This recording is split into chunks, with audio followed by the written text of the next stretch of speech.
असल में ये झगड़ा कहाँ से हुआ पता आप लोगों को?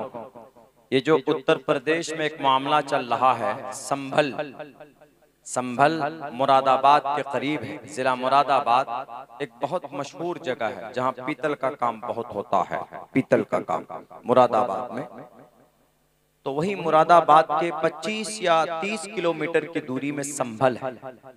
उस शहर में मुसलमान की तादाद अच्छी खासी है, बहुत हैं मुसलमान वहाँ। वहाँ उस संभल में एक शाही मस्जिद है जिस मस्जिद को पूरी प्लानिंग और साजिश के तहत उसको तोड़ने की कोशिश की जा रही है। पता है क्यों?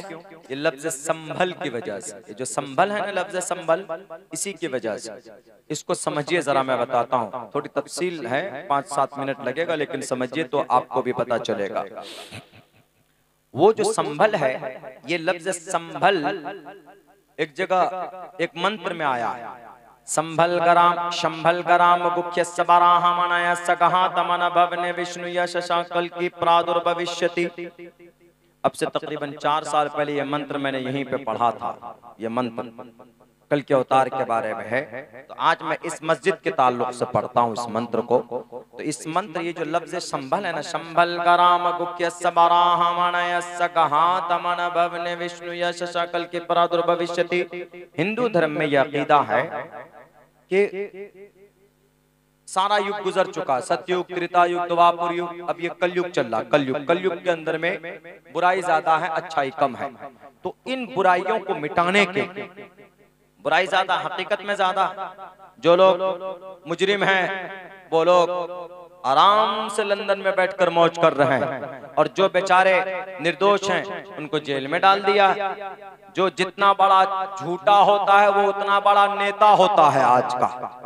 जो जितना बड़ा फरौडी होगा वो उतना बड़ा शातिर चालाक माना जाता है। जो जितना बड़ा झूठा, जो जितना बड़ा बेईमान, उसको उतना बड़ा चालाक माना जाता है आज की तारीख में। इसी को कलयुग बोलते हैं हिंदी लैंग्वेज में। तो ये इस कलयुग में इन बुराइयों के खात्मे के लिए हिंदुओं के एक अकीदा है कि इस कलयुग में एक अवतार आएगा। अवतार का मतलब परमात्मा इंसान बनकर आएगा, आखिरी बार, अंतिम बार। अब से पहले तो आ चुका है, कई बार आ चुका है अब से पहले, लेकिन अब अंतिम जमाने में एक मर्तबा ईश्वर अवतार लेगा और वो बुराई का खात्मा करेगा। लेकिन एक बात यह है कि वो अवतार लेगा कहाँ? अवतार का मतलब आसमान से जमीन पर उतरना।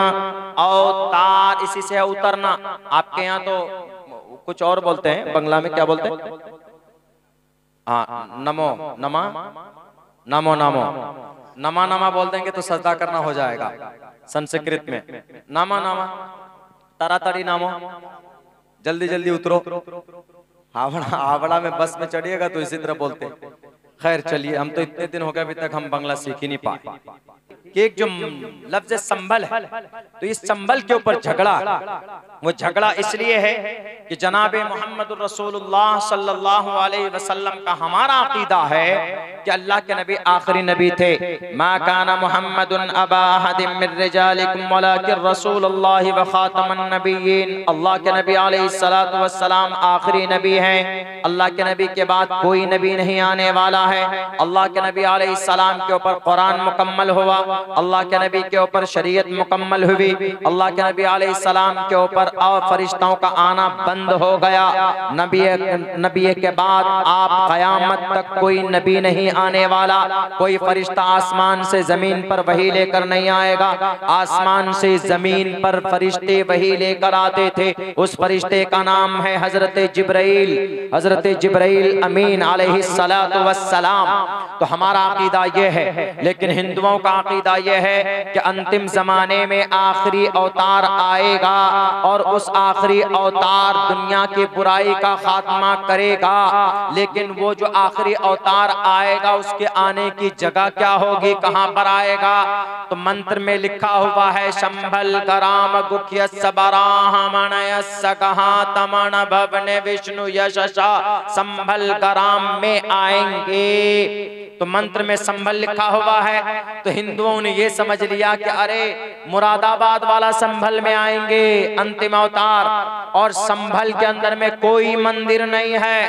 कोई मंदिर नहीं है, छोटा छोटा मंदिर है। लेकिन जब भगवान आएगा अवतार बनकर, उनको बड़ा मंदिर चाहिए ना, तो जो बड़ा मंदिर वहां पर है ही नहीं, तो इसलिए इन्होंने सोचा कि हम हाई कोर्ट में जाएंगे, जज वो कोर्ट में जाकर याचिका दाखिल करेंगे, आज नहीं तो कल, कल नहीं तो परसों, परसों नहीं तो तरसों, यानी 1 साल 2 साल 3 साल 15 20 25 30 साल के बाद तो फैसला हमारे हक में आएगा। जैसे बाबरी मस्जिद के हक में फैसले हुए, बाबरी मस्जिद को तोड़ने का फैसला हुआ, वैसे ही 15 20 30 साल के अंदर में ये लड़ाई चलेगी। एक न एक दिन मिस्टर मोदी, मिस्टर योगी, मिस्टर RSS और मिस्टर विश्व हिंद परिषद, ये जितने भी फस्ताई ताकत है, हम जब सब मिल जाएंगे तो संभल की जो शाही मस्जिद है उसको भी तोड़ देंगे और वहां पर हम मंदिर बनाएंगे और उसी मंदिर पर कल की अवतार उतरेंगे। ये है असल में झगड़ा। हालांकि वो जाहिल हैं, वो अनपढ़ हैं, उन्होंने इस मंत्र का सही मतलब नहीं समझा। इस मंत्र में कहा गया संबल गराम गुख्य सबराहमण सकहा तमन भवन विष्णु यशा कल की प्रादुर्भविष्यति। मुरादाबाद में जो संभल है वो सीन से है, संभल छोटी सीन से संभल, और जो मंत्र में संभल है वो बड़ी शीन से है Sambhal. There is quite different between both words, Sambhal and Sambhal. और जो मंत्र में संभल है उसका मतलब मुरादाबाद वाला संभल नहीं, मुरादाबाद का जो संभल है उसका मतलब है हिफाजत, संभाल कर चलना, हिफाजत से चलना। और जो मंत्र में संभल है, संभल गराम, तो इस संभल गराम का मतलब है अमन की जगह, अमन की जगह, शांति की जगह, पुरअमन जगह। अल्लाह ने कुरान में भी इसको बयान किया है, वत्तीनी वज़्ज़ैतूनी वतूरि सीनीन वहाज़ल बलदिल अमीन। मक्का अमन की जगह है, मक्का में मर्डर नहीं होता, मक्का के अंदर में कत्ल नहीं होता, मक्का के अंदर में किसी चिड़िया को मारने की इजाजत नहीं, मक्का में किसी परिंदे को मारने की इजाजत नहीं, मक्का में किसी चींटी को मारने की इजाजत नहीं है, मक्का के अंदर में परमिशन नहीं है। इसीलिए कि वहाज़ल बलदिल अमीन अमन की जगह है। संभल गराम में जो संभल है इससे मुराद अमन की जगह है, इससे मुराद मुरादाबाद वाला संभल नहीं है। इसीलिए मैं कहता हूं वो जो हाई कोर्ट में वो जो वकील साहब गए ना, वहां के डिस्ट्रिक्ट कोर्ट में वकील साहब मंत्र पढ़ो, गीता में लिखा है बहुनाम जन्मनामन्ते ज्ञानवान माम परपदिज्यते वासुदेव सर्वमिति समहात्मा। इंसान महात्मा बनता है ज्ञान से, इंसान महात्मा बनता है अखलाक से, इंसान बड़ा बनता है अच्छे अमल से, इंसान बड़ा बनता है अच्छे किरदार से। इंसान पैसों से बड़ा नहीं बनता, इंसान दौलत से बड़ा नहीं बनता, इंसान पावर से बड़ा नहीं बनता। अगर दौलत से बड़ा बनता तो कारून जमीन में न धंसता, अगर पावर से बड़ा बनता तो फिरौन समंदर में गर्क न होता, और अगर बादशाहत से कोई बड़ा बनता तो नमरूद को एक मच्छर के जरिए न मौत दी जाती। अगर मेरे भाइयों इस जमीन के ऊपर अगर पावर टेक्नोलॉजी से कोई बड़ा बनता तो हिटलर से कोई बड़ा नहीं बनता। लेकिन बड़ा कौन बना? मोहनदास करमचंद गांधी बड़ा बना। दौलत नहीं थी, टेक्नोलॉजी नहीं थी, लेकिन अखलाक बड़ा था। डॉक्टर भीमराव अंबेडकर एक चमार थे लेकिन बड़े बने क्यों?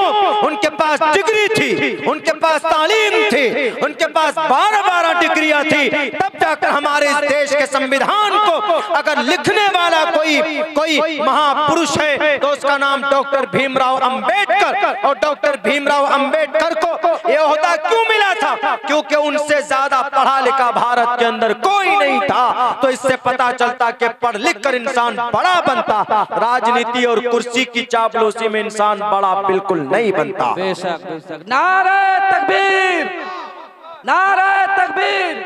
उलमाए देवबंद, उलमाए देवबंद, हजरत मौलाना अब्दुल्ला सालिम चतुर्वेदी, हजरत मौलाना अब्दुल्ला सालिम चतुर्वेदी हमको जालिम की तरफदार नहीं लिख सकते, कम से कम कोई मुझे लाचार नहीं लिख सकते। बात जान हथेली में लिए बोल रहे हैं जो हक ये देश के मीडिया नहीं बोल सकते। मेरे भाइयों, तो इन्होंने सोचा कि हम उस मस्जिद को तोड़कर वहां मंदिर बनवा देंगे और हमारा कल की अवतार वहां पर लेंगे।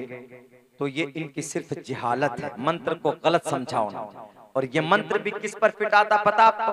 ये जो शंबल का राम गुख्य समराह मनय सकहा दमन भवने विष्णु यशा कल के प्रादुर्भविष्यति, ये मंत्र भी मोहम्मद रसूलुल्लाह पर फिटा था, जनाबे मोहम्मद रसूलुल्लाह सल्लल्लाहु अलैहि वसल्लम पर। मैं नहीं कह रहा हूं, डॉक्टर एम ए श्रीवास्तव कहता है। डॉक्टर एम ए श्रीवास्तव ने लिखा, महाशंभल का राम का मतलब अमन की जगह, और अमन की जगह मक्का है।